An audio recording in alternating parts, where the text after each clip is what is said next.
વડીલો, આદરણીય ગુરુજનો અને મારા વાલા વિદ્યાર્થીઓને પુણ્યવંતી ધરા તરીકે જાણીતા ભગતના ગામની દીકરી દરજી આસ્થાના સત્સદ વંદન.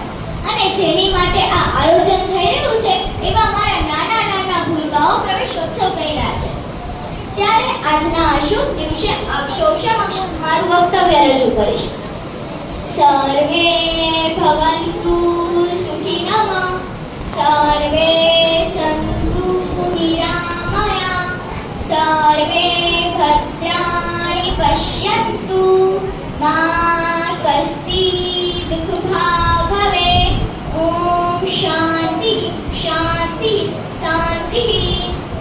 આજના ટેકનોલોજી યુગમાં આપ સૌ જાણો છો માંડો ત્યાં આપણને મશીનરી અને ઇલેક્ટ્રોનિકના સાધનો જ દેખાશે. અરે આમ ડોક્યું કર્યું તો ત્યાં કાર, ક્યાં કારખાના અને ક્યાં કેટલાક નવીન સાધનો.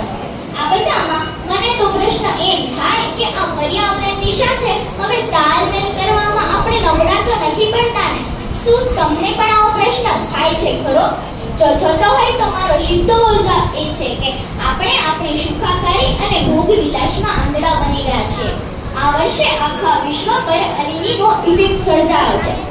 આ પર્યાવરણમાં થયેલો મોટો ફેરફાર છે. જ્યારે પર્યાવરણમાં કોઈ ફેરફાર થાય છે ત્યારે તેની સીધી અસર સ્વાસ્થ્ય પર જોવા મળે છે. અતિશય ગરમી, અતિશય દુષ્કાળ આ બધામાં પર્યાવરણ સાથે સાથે માનવજીત મુશ્કેલી પણ ઊભી થાય છે. पर्यावरण है हमारी शान, इसमें ही बसते हैं हमारे प्राण. पर्यावरण है हमारी शान, इसमें ही बसते हैं हमारे प्राण. पेड़ पौधे हैं कहने उसके, जो देते हैं स्वस्थ जीवन हमें, जो देते हैं स्वस्थ जीवन हमें. આજનો માનવી પોતાના સ્વાર્થ માટે વધુ પૈસા કમાવવાની લાલચમાં લોકોના સ્વાસ્થ્ય સાથે ચેડા કરતો થઈ ગયો છે.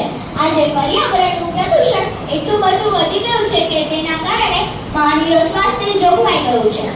માનવી તું કેવો નાદાન, પૈસા પાછળ થયો આંધળો. માનવી તું કેવો નાદાન, પૈસા પાછળ થયો આંધળો. કાપી નાખ્યા જંગલો અને કરી નાખ્યો શ્વાસ નબળો. હજી સમય છે, પ્રકૃતિના શરણે તું આવી જા. પર્યાવરણ જો હશે તારું તો જ સ્વાસ્થ્ય ખીલશે. પર્યાવરણની આંગળી પકડીને ચાલતો માનવી એ જ સૌથી વધુ પર્યાવરણની સમસ્યાઓ ઊભી કરતો થઈ ગયો છે. પોતાના શોખ માટે અને ભૌતિક સુખાકારમાં વધારો કરવા પર્યાવરણ સાથે ચેડા કરતો થઈ ગયો છે. તેના દ્વારા વિવિધ પ્રયોગો કરીને પર્યાવરણમાં ધુમાડો ફેલી રહ્યો છે, જેના કારણે વૈશ્વિક પર્યાવરણના પ્રશ્નો ઊભા થાય છે. માનવીને જીવન જીવવા માટે ઓક્સિજન આપવી આવશ્યકતા છે. તેને મુખ્યત્વે વૃક્ષમાંથી પ્રાપ્ત થાય છે. આજે વૃક્ષનું નિરંતર મનુષ્ય કેમ કરી રહ્યો છે એ આપ સૌ જાણો છો. શન્નો વાતઃ પવતા, શન્નોસ્તપતુ સૂર્યઃ, શન્નઃ પ્રનિકત દેવઃ, પર્જન્યો અભિવર્ષતુ. અર્થાત વાયુ આપણને શુદ્ધ હવા આપીને કલ્યાણ કરે છે. સૂર્ય આપણને યોગ્ય પ્રકાશ અને ઉર્જા આપીને આપણું સ્વાસ્થ્ય સારું રાખે છે. મેઘરાજા અમૃત સમાન શુદ્ધ પાણી વરસાવે છે. જ્યારે પ્રકૃતિ સ્વસ્થ બનશે ત્યારે જ આપણું જીવન મંગલમય બનશે. આજે મનુષ્ય ગુસ્સો, આતંક, આઘાત, તીવ્ર લાગણીઓ વગેરે પણ ઘાતક અસરથી પીડાતો રહ્યો છે. આબોહવા અને પર્યાવરણની અસરથી આજે આપણા સ્વાસ્થ્ય પર જોવા મળે છે. મારી વાત ધ્યાનથી સાંભળો. તમારી આવનારી પેઢીને તમારે કંઈક આપવું હોય તો ધન દોલત નહીં, સ્વસ્થ પર્યાવરણની ભેટ આપજો. લીલાછમ વૃક્ષો, ખળખળતી નદીઓ, ઊંચા ઊંચા પર્વતો, શુદ્ધ હવા, શુદ્ધ પાણી અને શુદ્ધ જમીનની ભેટ આપજો. તે આપણા સુંદર જીવન માટે ઈશ્વરે મફતમાં આપેલી ભેટ છે. તેને દૂષિત કરશો નહીં. છેલ્લે હું એટલું કહીને મારું વક્તવ્ય પૂર્ણ કરીશ. પર્યાવરણ જ જીવન છે, પર્યાવરણને આપણે દોસ્ત બનાવીએ. પર્યાવરણ જ જીવન છે, પર્યાવરણને આપણે દોસ્ત બનાવીએ.